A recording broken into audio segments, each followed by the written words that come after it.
Dear friend, मैं हूं Shankar sir और आज आप आरएसएस एजुकेशन ग्रुप के अंतर्गत क्लास 12 हिंदी वितान भाग 2 में वर्ड सिल्वर वेडिंग चैप्टर का भावार्थ सहित अध्ययन करेंगे, व्याख्या करेंगे और अंत में इसके प्रश्नोत्तर पर भी चर्चा करेंगे। तो देखिए, सिल्वर वेडिंग अगर चैप्टर की बात करते हैं तो सिल्वर वेडिंग के लेखक मनोहर श्याम जोशी हैं। अब देखिए, सिल्वर वेडिंग क्यों नाम पड़ा है चैप्टर को, पहले ध्यान दीजिए। सिल्वर वेडिंग का मतलब होता है जो ऑफिस में एक कर्मचारी है। कहानी जो प्रारंभ होती है शाम के 5:25 दिल्ली की ऑफिस। देखिए, इसके पात्र हैं, जो पात्रों की बात होती है पात्र परिचय में अगर आप देखते हैं तो पात्र परिचय के अंतर्गत यशोधर बाबू, ठीक है, यशोधर बाबू इसके मुख्य पात्र हैं, जिनके इर्द गिर्द ही पूरी कहानी क्या होती है, यह घूमती है। तो यशोधर बाबू के अलावा अगर ये किसी से प्रभावित हैं तो किशन दा की बात आती है। किशन दा एक व्यक्तित्व ऐसे हैं जिनसे यशोधर बाबू प्रभावित होते हैं। उसके बाद इनकी पत्नी है पात्रों के अंतर्गत, इनके पुत्र हैं, 3 पुत्र हैं, जो बेटे हैं उनकी संख्या 3 है और बेटी जो है वो बेटी की संख्या 1 है। तो इस प्रकार से आप और ऑफिस के बहुत सारे कर्मचारीगण। तो कहानी स्टार्ट होती है दिल्ली के ऑफिस से। 5:25 का समय हो रहा है और 5 बजे ऑफिस बंद होनी है। यशोधर बाबू बार बार अपने कार्य को आगे बढ़ा रहे हैं और सभी कर्मचारी अपनी घड़ी पर, कलाई पर बार बार नजर फेर रहे हैं कि क्या टाइम हो रहा है, टाइम अधिक हो रहा है और अभी तक ऑफिस बंद नहीं हो रहा है। फिर उसके बाद वहां से यशोधर बाबू का एक उसमें नया कर्मचारी आया हुआ है। वो कुछ समय व्यतीत होता है तो उनसे पूछता है, उनके विषय में जानने की कोशिश करता है तो पता चलता है कि आज उनकी जो है मैरिज यूनिवर्सिटी है, अर्थात जिसे नाम देता है वो सिल्वर वेडिंग का, जो शादी की सालगिरह है, मैरिज यूनिवर्सिटी है, उसको नाम देता है सिल्वर वेडिंग का, शादी की सालगिरह को। तो सिल्वर वेडिंग का मतलब आप जानते हैं, उनकी शादी को 25 साल हो गए थे, तो सिल्वर यानी 25 ईयर हो गए थे, तो इसलिए उसको सिल्वर वेडिंग के नाम से चैप्टर का नाम रखा गया है। अब यशोधर बाबू अपने घर से चलते हैं और ऑफिस से चलते हैं और घर तक पहुंचने में उन्हें बहुत लंबा समय लगता है। लगभग 8 से 9 बजे के करीब वे घर पर पहुंचते हैं। इसी प्रकार से उनकी प्रक्रिया रहती है। एक दिन यशोधर उसी दिन जब वो घर पे पहुंचते हैं तो क्या देखते हैं कि घर पर बहुत सारा फंक्शन हो रहा है, तैयारी हो रही है। बच्चों के द्वारा उनको जानकारी मिलती है कि उनकी शादी की जो सालगिरह है उसके लिए बहुत बड़ी पार्टी रखी है उन लोगों ने। तो यशोधर बाबू को ये बात अच्छी नहीं लगती, वे उसको बार बार नानुकुर करते हैं, उसको टालना चाहते हैं, लेकिन फिर भी लोगों ने जो है उनसे, उनके परिवार वालों ने कहा कि आप तैयार होकर आइए। वे जाते हैं, पूजा पाठ करने लगते हैं। उनकी आदत है, जो 15 मिनट पूजा पाठ करते थे आज और अधिक 25 मिनट कर रहे हैं, आधे घंटे करीब कर रहे हैं। तो इस प्रकार से वहां देखते हैं कि यशोधर बाबू उस सिल्वर वेडिंग अर्थात शादी की सालगिरह को मनाते नहीं है। वे किशन दा से प्रभावित हैं। किशन दा, क्योंकि यशोधर बाबू क्या है, उत्तराखंड अल्मोड़ा जिले के रहने वाले थे और बहुत अल्प आयु में बड़ी गरीबी को झेलते हुए दिल्ली आए थे। और किशन दा ने उन्हें ऑफिस में बचाकर कि कहीं ऐसा न हो किसी की नजर पड़े कि ये तो अभी इसकी उम्र भी नहीं है, तो इसलिए उनको छुपा कर ऑफिस में फिर भी कार्य दिया था। तो किशन दा से वो यशोधर बाबू बहुत प्रभावित थे। इस प्रकार से वो उनके घर में ये जो पार्टी होती है, तो इस पार्टी में जो है लास्ट सारांश आपको कहानी का बताते हैं। फिर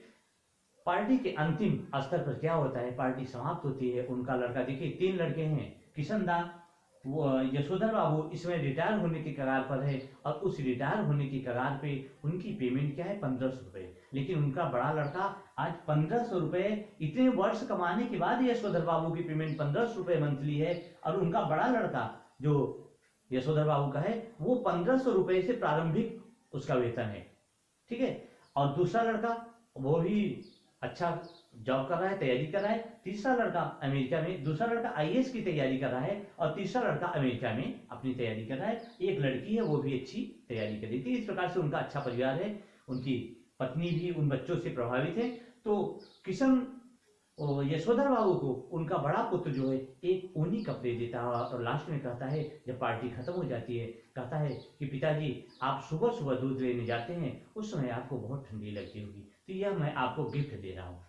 उसके इस गिफ्ट देने से, उसका उपहार इस प्रकार से देने से यशोधर बाबू को बहुत दुख होता है, बड़ा कष्ट होता है कि मैं इनका पिता हूँ, इनको तो ये चाहिए था कि पिताजी कल से आप दूध लेने मत जाइए, मैं स्वयं जाता हूँ, लेकिन कहाँ ये अभी दूध मैं लेने ही जाऊंगा, केवल उन्हीं कपड़े दे रहे हैं। इस प्रकार से किशनदा ऐसा चिंता करते हैं, विचार करते हैं। तो कहानी का सारांश मूल रूप से आपको मैंने बता दिया है। आइए अब इस कहानी के अभ्यास प्रश्न पर चर्चा करते हैं बारी से। तो पहला प्रश्न है आपका, बात करते हैं अगर पहले प्रश्न की, तो पहला प्रश्न है, यशोधर बाबू की पत्नी समय के साथ ढल सकने में सफल होती है, किंतु यशोधर बाबू असफल रहते हैं, ऐसा क्यों? तो देखिए, यहाँ अगर पहले चैप्टर के इस पहले प्रश्न की हम बात करते हैं, तो देखिए यशोधर बाबू इसलिए नहीं ढल पाते हैं। यशोधर बाबू अपने उस परिवेश से जुड़े हुए हैं जो प्राचीन कालीन थे, यानी पुरानी रूढ़िवादी परंपरा से। उनकी पत्नी क्या होती है, पढ़े लिखे बच्चों के बीच में, पढ़े लिखे समाज के बीच में, अपने बच्चों के उस पढ़े लिखे परिवेश में रहते रहते उनकी पत्नी अपने आप को परिवर्तित कर लेती है, ढाल लेती है। लेकिन जहां तक अगर बात होती है यशोधर बाबू की, तो यशोधर बाबू अपने आप को नहीं ढाल सकते। क्यों नहीं ढाल सकते? क्योंकि अभी मैंने आपको पाठ के प्रारंभ में बताया था, यशोधर बाबू उत्तराखंड के अल्मोड़ा जिले से एक गरीब परिवार के रहने वाले थे, जहां उनकी शिक्षा दीक्षा प्रारंभिक बहुत अल्प मात्र की हुई थी। मात्र 10वीं तक पढ़े लिखे यशोधर बाबू दिल्ली चले जाते हैं अपनी गरीबी को झेलते हुए, और वहाँ यहाँ आने के पश्चात वे किशनदास से प्रभावित होते हैं, किशनदास से मिलते हैं। किशनदास उन्हें किसी तरीके से अपनी कंपनी में काम दे दिया। तो यहाँ यशोधर बाबू ने उस गरीबी को झेला है, नजदीक से देखा है, उसका आत्म साक्षात्कार किया है। और उनकी पत्नी ने किया तो है, लेकिन अपने बच्चों के साथ आत्म साक्षात्कार गरीबी का उसने भी किया, लेकिन अपने बच्चों के साथ जो उसके बच्चे पढ़े लिखे थे, तो उस मॉडर्न परिवेश में अपने आप को परिवर्तित कर लेती है, जिसे यशोधर बाबू अपने आप को ढाल नहीं सकते, इसलिए ऐसा किया उन्होंने। अब बात करते हैं प्रश्न दूसरे की। पाठ में जो हुआ होगा वाक्य की आप कितनी अर्थ छवियां खोज सकते हैं या सकती हैं? तो देखिए, जब किशनदा की मृत्यु हो गई, तो किशनदा की मृत्यु होने के पश्चात यशोधर बाबू को जब पता चलता है, तो उनके एक सगे संबंधी थे से यशोधर बाबू चर्चा करते हैं, पूछते हैं कि यह सब कैसे हो गया। तो उस सगे ने, उनके रिलेशनशिप या रिश्तेदार ने, उसने कहा कि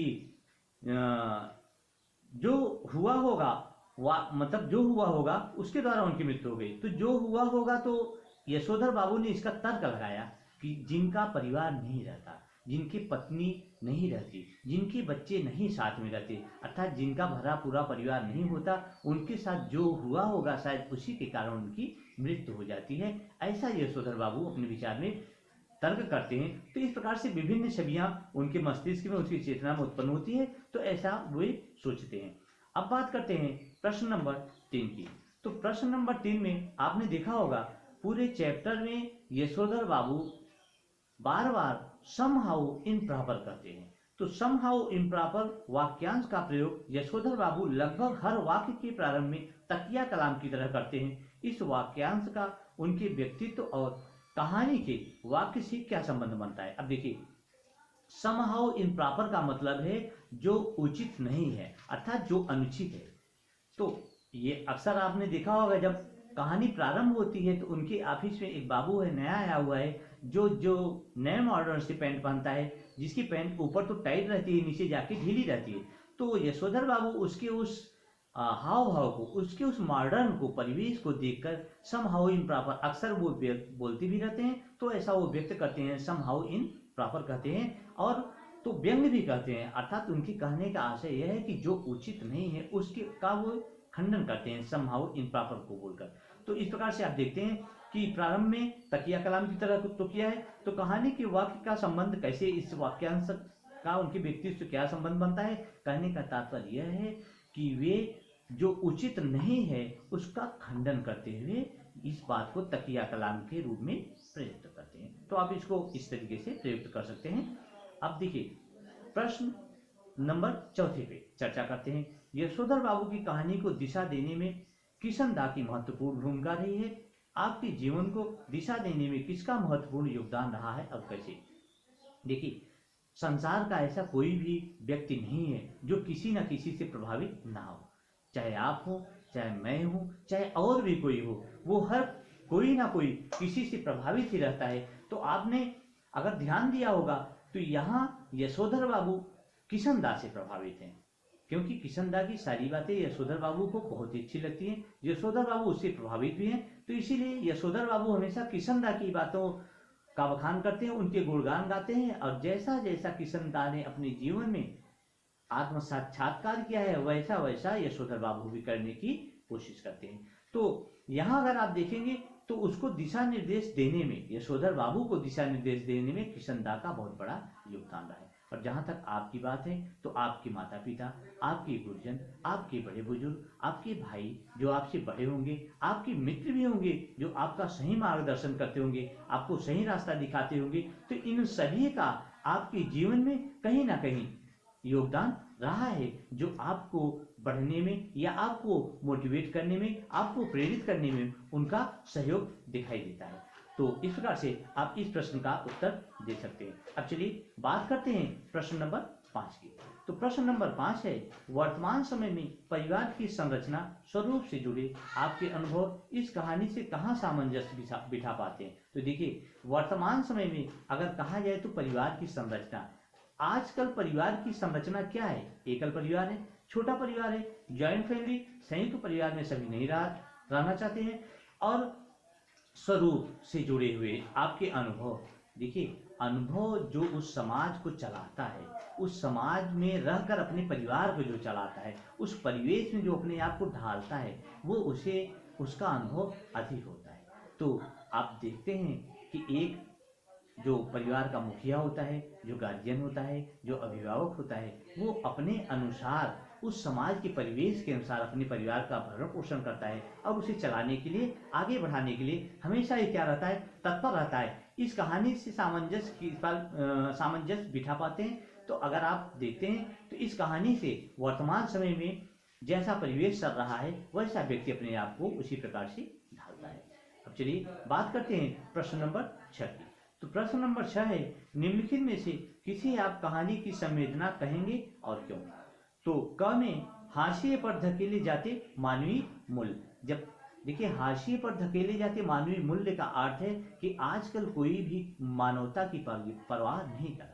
इस परिवेश में मनुष्यता मनुष्य के लिए समाप्त होती जा रही है, मनुष्य के लिए खतरा बनता चला जा रहा है। तो हाशिए पर धकेले जाते मानवीय मूल्यों को ताक पर रखकर, अर्थात उनकी अवहेलना करके हर कार्य किया जा रहा है। ठीक है, किसी को ठेस पहुंचेगा, किसी की भावनाओं को धक्का पहुंचेगा, इससे किसी का कोई लेना देना तात्पर्य नहीं है। हर कोई अपनी हित की बात सोचता है। दूसरा है ख है, पीढ़ी का अंतराल। एक पीढ़ियों से दूसरी पीढ़ियों में जो अंतराल हो रहा है, इससे भी व्यक्ति की सोच में परिवर्तन हो रहा है, क्योंकि आने वाली पीढ़ियां हमेशा नित्य नवीन चीजों को सीख रही हैं, नए नए समाज में होने वाले परिवर्तनों को देख रही हैं। समाज के आडंबर सब समाप्त होते जा रहे हैं, नई नई विचारधाराओं का जन्म हो रहा है, प्राचीन परंपरावादी रूढ़ियां समाप्त हो रही है। इस प्रकार से आप देख कर सकते हैं पीढ़ी का अंतराल भी इसमें इसके लिए उत्तरदायी है। पाश्चात्य संस्कृति का प्रभाव और जो पश्चिमीकरण है, जिसे देखकर हम आज हमारी पीढ़ी, युवा पीढ़ी प्रभावित हो रही है, अपने परिवेश में परिवर्तन कर रही है, तो कहीं ना कहीं पाश्चात्य संस्कृति का प्रभाव भी इस पर पड़ा हुआ है। बात करते हैं प्रश्न नंबर 7वें पे। तो प्रश्न नंबर आपका 7वां है, अपने घर और विद्यालय के आसपास हो रहे उस बदलाव के बारे में लिखें जो सुविधाजनक आधुनिक होते हुए भी बुजुर्गों को अच्छे नहीं लगते हैं। अच्छा न लगने का क्या कारण है? देखिए, बुजुर्गों को वर्तमान में परिवर्तन तो चल रहा है, बदलाव तो चल रहा है, लेकिन जो विद्यालयी परिवेश में जो आजकल आसपास बदलाव हो रहा है, उसका कारण क्या है? क्योंकि जो बुजुर्ग लोग हैं वो देखते हैं कि बच्चे अपनी स्कूटी से जा रहे हैं, अपनी बाइक से जा रहे हैं, बस से जा रहे हैं, तो यह कारण हो सकता है क्योंकि उनके हाव भाव में परिवर्तन है। दूसरा, लड़के और लड़कियों का आपस में मेल जोल, ये भी बुजुर्गों को अच्छा नहीं लगता। तीसरा, बच्चों के हाथों में मल्टीमीडिया, मोबाइल इत्यादि जो सेट है, इंटरनेट, टेलीविजन और कंप्यूटर, ये सब का आधुनिक जमाना है, तो बच्चों का अधिक इसमें लिप्त रहना यह भी बुजुर्गों को अच्छा नहीं लगता है। तो इस प्रकार से आप देखते हैं, और इसके क्या कारण होंगे अच्छा न लगने के। तो देखिए, बुजुर्ग अपने परिवेश से आज के परिवेश में जोड़ना चाहते हैं। वे जिस प्रकार से जीवन बिताए हैं, उनके समय में ये सारी चीजें नहीं थी, और आज के परिवेश में आधुनिकता में वह इस चीज को देखते हैं, तो शायद उन्हें कहीं ना कहीं ये बात अच्छी नहीं लगती होगी, उन्हें अंकुश लगता होगा, उन्हें दिक्कत होती होगी, शायद यह कारण हो सकता है। तो आप इसको अच्छे से और भी लिख सकते हैं। अब चलिए इस चैप्टर के अंतिम प्रश्न पर चर्चा करते हैं। तो अंतिम प्रश्न है, यशोधर बाबू के बारे में आपकी क्या धारणा बनती है। दिए गए 3 कथनों में से आप जिसके समर्थन में आपके अपने अनुभवों और सोच के आधार पर उल्लेख करते हुए आपको तर्क देना है। क था, यशोधर बाबू के विचार पूरी तरह पुराने हैं और वे सहानुभूति के पात्र नहीं है। देखिए, ये कदाचित गलत है, क्योंकि ऐसा नहीं होगा। ख को देखते हैं, यशोधर बाबू में एक तरह का द्वंद्व है, जिसके कारण नया उन्हें कभी कभी खींचता तो है, पर पुराना छोड़ता नहीं, इसलिए उन्हें सहानुभूति के साथ देखने की जरूरत है। मेरे ख्याल से यह इस प्रश्न का सबसे सही और उचित उत्तर होगा, क्योंकि यशोधर बाबू जहां वर्तमान समय में, देखिए, वो प्राचीन परंपरावादी किशन दास से प्रभावित थे, तो वर्तमान समाज में, वर्तमान परिवेश में वे अपने आप को उस तरीके से नहीं ढाल पाते हैं जैसे उनकी पत्नी ढाल पाती है। तो दूसरे इस प्रश्न के ख को आप सही उत्तर ठहरा सकते हैं कि इसलिए हम यशोधर बाबू के साथ हमारी सहानुभूति देखना या सहानुभूत होना जरूरी है। तो आप इन प्रश्नों के उत्तर को आसानी से व्यक्त कर सकते हैं। तो आज के लिए इतना ही। धन्यवाद।